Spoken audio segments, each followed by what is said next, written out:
नमस्कार, मैं रवीश कुमार। हेमंत सोरेन जेल से बाहर आ गए।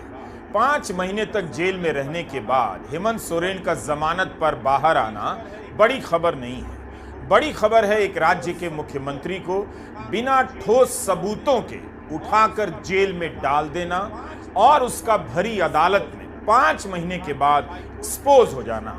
झारखंड हाई कोर्ट के जस्टिस रॉनगन मुखोपाध्याय का फैसला उन सभी लोगों के मुंह पर करारा तमाचा है जो हेमंत की गिरफ्तारी को लेकर भ्रष्टाचार के बड़े बड़े दावे कर रहे थे। कोर्ट ने कहा है कि हेमंत सोरेन के खिलाफ पहली नजर में कोई केस नहीं बनता, ईडी का दावा भ्रामक है। ये हो रहा था और अब भी हो रहा है आपके देश में। प्रधानमंत्री नरेंद्र मोदी को सफाई देनी चाहिए, बयान देना चाहिए, 80 नहीं तो 40 इंटरव्यू देने चाहिए और गोदी मीडिया से ही कहना चाहिए कि गृह मंत्रालय के तहत काम करने वाली ईडी का यह पेशेवर तरीका नहीं है कि किसी भी मुख्यमंत्री को भ्रामक आधार पर जेल में डाल दिया जा रहा है। यह सब पिछले 10 साल से मेरी सरकार में हो रहा है, मैं रोक नहीं पा रहा हूं।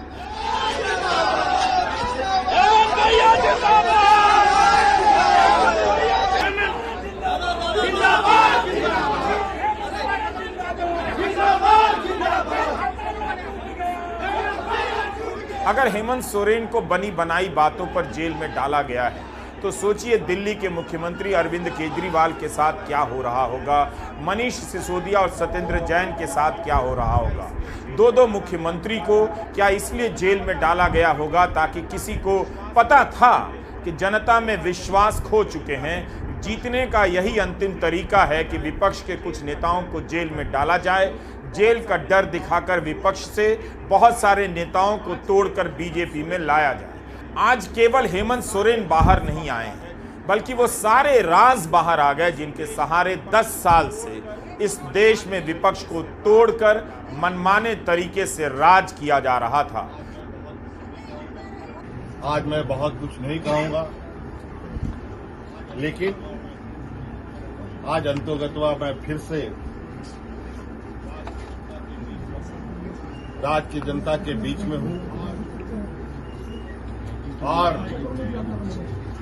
जो लड़ाई हमने और जो संकल्प हमने लिया है उसको निश्चित रूप से मकाम तक भी पहुंचाने का हम काम करेंगे। ठीक है। आज मुझे लगता है ये एक संदेश है, राज्य के लिए नहीं पूरे देश के लिए, कि किस तरीके से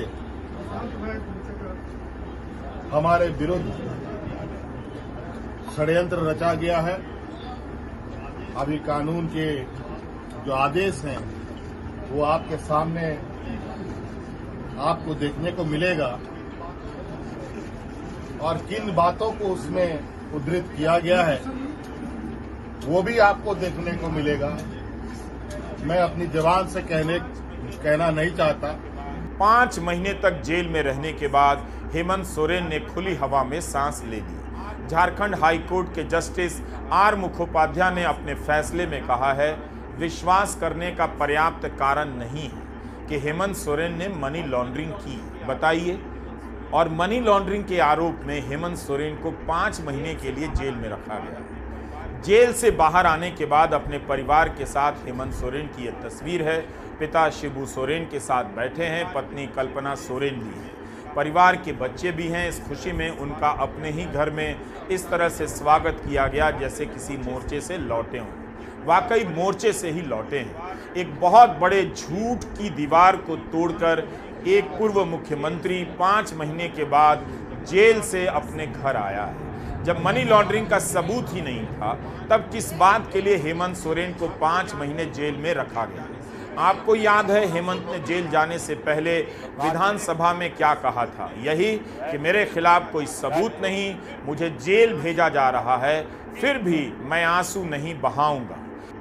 अध्यक्ष महोदय, मैं आंसू नहीं बहाऊंगा, आंसू वक्त के लिए रखूंगा। आप लोगों के लिए आंसू का कोई मतलब नहीं। आदिवासी दलितों का, पिछड़ों का, आदिवासी के आंसुओं का कोई मोल नहीं। वक्त आने पर हम इनके एक एक सवालों का जवाब और एक एक इनके षड्यंत्र का जवाब वक्त आने पर बड़ी माकूल तरीके से दिया जाएगा। हेमंत सोरेन को जब गिरफ्तार किया गया तब बीजेपी का एक प्रवक्ता मीडिया में कहने आया कि हजारों करोड़ का भ्रष्टाचार किया गया है। कहां गया हजारों करोड़ का भ्रष्टाचार? इसीलिए कहता हूं कि गोदी मीडिया के सहारे यह सब खेल खेला गया। अगर गोदी मीडिया सजगता से सवाल करता तो चुनाव के दौरान प्रधानमंत्री यह नहीं कह पाते 80 इंटरव्यू में, कई सारे इंटरव्यू में, कि ईडी ने जो कार्रवाई की है उसका केवल 3% राजनेताओं के खिलाफ है। यह कितना झूठा आंकड़ा है। कितनी ही मीडिया रिपोर्ट है कि ईडी ने जिन नेताओं के खिलाफ एक्शन लिया है उनमें से 90% से भी ज्यादा विपक्ष के हैं। तो 90% को किस तरह से 3% बताने का खेल चल रहा था, आज उस खेल का पर्दाफाश हो गया। हम फैसले के बारे में जरूर बताएंगे, लेकिन पहले उस झूठ के बारे में बताना जरूरी है जो प्रधानमंत्री चुनावों के दौरान झारखंड की जनता से बोल रहे थे। जेएमएम का मतलब हो गया है जम करके खाओ। झारखंड में रंगदारी बढ़ती ही जा रही है। तुष्टीकरण के चलते घुसपैठ बढ़ती जा रही है और यहां जेएमएम कांग्रेस के नेताओं का एक ही काम रह गया है, अपनी तिजोरियां भरने का। इन लोगों ने झारखंड की जनता को लूटकर, आपको लूटकर, आपके पसीने की कमाई को लूटकर अपने लिए बेनामी संपत्तियों के पहाड़ बना लिए हैं। आपने देखी है ना यहां किस तरह नोटों की गड्डियां निकल रही हैं। मैंने तो अपनी आंखों से कभी नोटों के ऐसे ढेर देखे ही नहीं है। पहली बार टीवी पे देखा, क्या झारखंड कमाल कर रहा है। कोयले के ढेर तो देखे थे, नोटों के ढेर देख रहे हैं। भाइयों बहनों, ये आपका पैसा है, ये झारखंड के गरीब आदिवासियों का पैसा है, ये आपका पैसा है। आपके बच्चों के भविष्य के लिए पैसा था, इसे लूट लिया गया है। क्या आप ऐसे लोगों को माफ करोगे? ऐसे लोगों को माफ करोगे? क्या ऐसी बेईमानी झारखंड में चलने दोगे? क्या आपका रुपया कोई लूट ले आपको मंजूर है? ऐसे भ्रष्टाचारियों के खिलाफ कार्रवाई होनी चाहिए कि नहीं होनी चाहिए? उनकी जिंदगी जेलों में जानी चाहिए कि नहीं जानी चाहिए? जो जनता का लूटा है वो लौटाना पड़ेगा, ये मोदी की गारंटी है। प्रधानमंत्री का भाषण आपने सुना, कुछ का कुछ, कहीं का कहीं जोड़ देना है। बताइए, प्रधानमंत्री जिस ईडी पर यकीन कर भाषण दे रहे थे उसकी झारखंड हाई कोर्ट में क्या हालत हुई? उसकी दिल्ली के ट्रायल कोर्ट में, जज न्याय बिंदु की कोर्ट में क्या हालत हुई? उठाकर देखिए, पढ़िए अखबार को तो पता चलेगा कि कैसे विपक्ष को कुचला जा रहा है। नेताओं को जेल में रखने के नए नए तरीके निकाले जा रहे हैं। इस रास्ते से खुद को सत्ता में रखा गया है।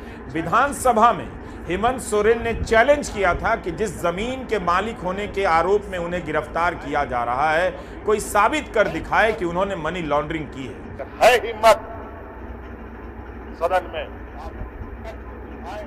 तो कागज पटक कर दिखाए। 8.5 एकड़ का जमीन हेमंत सोरेन के नाम पर है अगर होगा मैं उस दिन से राजनीति से इस्तीफा दूंगा। और यही बात सही निकली। झारखंड हाईकोर्ट के जस्टिस आर मुखोपाध्याय ने अपने फैसले में लिखा है कि हेमंत सोरेन के खिलाफ बहुत ही व्यापक संभावनाओं के आधार पर केस बनाया गया है। इसका सरल हिंदी में मतलब यह हो सकता है कि यह भी हो सकता है, वह भी हो सकता है, चलो डालो जेल में। इस टाइप के आधार पर हेमंत सोरेन को गिरफ्तार किया गया, जबकि केस देखने से नहीं लगता। कोर्ट ने कहा है कि 8.86 एकड़ जमीन की खरीद और स्वामित्व के मामले में हेमंत सोरेन सीधे तौर पर या किसी और तरीके से जुड़े हुए हैं। किसी भी रजिस्टर में या राजस्व रिकॉर्ड में इसकी झलक तक नहीं मिलती कि हेमंत सोरेन इस जमीन की खरीद या स्वामित्व में किसी तरीके से शामिल है। फैसले में लिखा है कि 2010 में कुछ लोगों ने आरोप लगाया, उनके पास कोई ठोस आधार नहीं था, उसके आधार पर पीएमएलए का केस बना दिया गया। जो लोग विस्थापित बताए जाते हैं उनमें से किसी ने भी लिखित शिकायत दर्ज नहीं कराई। ईडी ने इन सभी बातों को सुविधा के हिसाब से अनदेखा किया है।